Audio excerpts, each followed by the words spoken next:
এবার সুন্দরী, আমি তো পাগলের মতো চলে এসেছি। আমি বলবো না কেন, তোর জন্য লেখা বন্ধ করে আজকে কিন্তু মল্লিকা ব্যাচে গিয়ে বাঁধালো তুমুল ঝামেলা।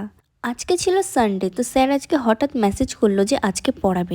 তো আমি আর মল্লিকা ঠিক টাইম মতো বেরিয়ে পড়লাম ট্রেন ধরতে। ট্রেনে উঠেই আমার সাথে দেখা হয়ে গেছিল এবং আমরা কল্যাণী স্টেশনে নেমে পড়েছিলাম। ও আমার সাথে দেখা হলেই পাগলামো করে এবং ওর সাথে আমি যতক্ষণ থাকি ততক্ষণই আমার মুখে হাসি থাকে। জানি না কেন ওর সাথে কখনোই আমি সিরিয়াস হতে পারি না, সবসময় আমার হাসি বেরিয়েই থাকে। শীতকাল কিন্তু চলে এসেছে এবং ঠান্ডাও প্রচুর বেড়েছে, এর জন্য আমাদের খুব ভালো লাগছিল রোদের মধ্যে। সারাটা রাস্তা এটা বলতে বলতেই এসছি যে তুই কেন আমার সাথে আজকে ড্রেস ম্যাচ করে আসিসনি।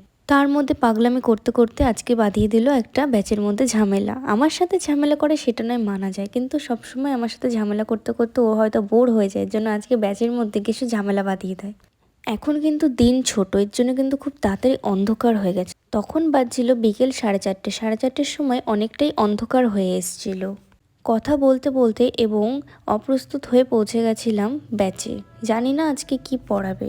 যাই পড়াক না কেন স্যারের কাছে পড়তে আসতে কিন্তু বেশ ভালো লাগে। স্যার খুব ভালোভাবে পড়ান এবং স্যার এটাই বলছিল যে তোমরা ঝামেলা করো না।